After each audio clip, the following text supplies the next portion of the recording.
আসসালামাইকুম গাইস, আশা করি সবাই ভালো আছেন। আজকে নতুন একটা ব্যাক টু ব্যাক ভিডিও নিয়ে আসলাম। আসলে রোজা ছাড়া, রোজার এমনি তো অন্য অন্য মাসগুলো, মানে রোজার মাস ছাড়া অনেক সময় হয় কি ঘুম ধরে।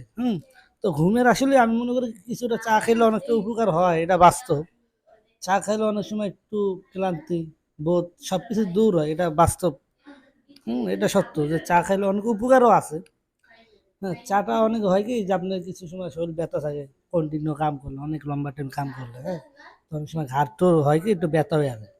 তো এই কারণে অনেক সময় যদি আপনি চা খান, আপনার তো সামনে দিক দেখা যায় শরীরে একটু হালকা ব্যথা হলে হয় কি আপনি একটু ওষুধ খাই। তা আমি বলবো ভাই এরকম একটা ভুল করবেন না। ওষুধ খাওয়ার একটা সিস্টেম আছে, যদি আপনার এটা খুব ওভার ব্যথা উঠলে, এমনি ছোটখাটো হালকা টালকা ব্যথা উঠলে হয়তো আমরা সামনে দিকে এরকম চা খাইতে পারি।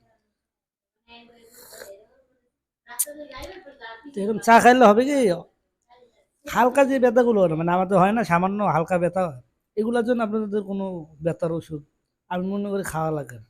হুম তা আপনারা হালকা হয়তো রং চা, গরম চা, এই ধরনের চা বানায় খেলে হবে কি যে হালকা যে ব্যথাগুলা, সেই ব্যথাগুলা চলে যাবে। একটু স্টপ করো। তো চিন্তা করলাম জানো দিছো, তো দেখেন আমার এই আমরও নিয়ে আসলাম। আসলে এটা বিলাই খুবই ভালো একটা, তো বিলাই হয় কি ওরা খুব নিষ্পাপ, মানে ওদের কোনো ইয়ে থাকে না। আর বিলাই বিলাই হচ্ছে মনে করেন ওরা খুব মানে পাক পবিত্র থাকে, সবসময় ওরা পরিষ্কার থাকে। আর বিলাটা খুবই কিউট, খুবই সুন্দর দেখতে পাচ্ছেন। ওর চেহারাটা খুবই নাদুস নাদুস নুদুস। আর হচ্ছে খুবই কালার, ব্ল্যাক কালার। তো আমার তো লালটা বেশি ভালো লাগে, অনেকের বিভিন্ন কালার যেমন সাদা, হোয়াইট। আমার তো ভালো লাগে বেশিরভাগ লাল কালার এবং ছাইয়া কালার। এখানে থাকো একটু, তোমার দেখুক সবাই। ইহ, এমন করো কা তোমার দেখুক। তো দেখেন ওর চেহারাটা একটু দেখাই দাও, খুবই কিউট। আর এখান থেকে লাভ দিও না।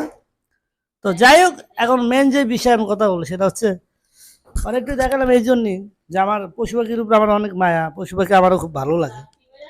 হ্যাঁ, তো তার জন্য আর আমি একটু দেখাইলাম।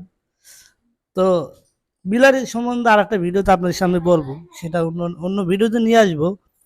তো এখন চায়ের আর একটু কিছু বলবো, সেটা হচ্ছে দেখেন চাটা যদি আপনি আরো একটু লঙ্গ বা অন্য কিছু অ্যাড করে খাইতে পারেন। হ্যাঁ, তা আমরা সাধারণত জানি যে একটু হালকা ব্যথা হলে হয় কি আমরা ওষুধ খাই, সেই ওষুধ খাওয়ার পরে কিন্তু অন্য একটা সাইড এফেক্ট হয়, অন্য একটা সমস্যা তৈরি হয়। তো এইগুলো সমস্যা তো তৈরি হয় বা আমরা অনেকে বুঝি না, না বুঝে আমরা এই ধরনের কি করি 5 টাকা 10 টাকা দামের ওষুধগুলো খাই। আর এরকম চা খাবেন। তো সবাই ভালো থাকবেন যে যেখান থেকে ভিডিওটা দেখতেছেন। তো সবার মধ্যে শুভেচ্ছা রইলো, এই অগ্রিম ঈদের শুভেচ্ছা। তো সবাই ভালো থাকবেন, ধন্যবাদ।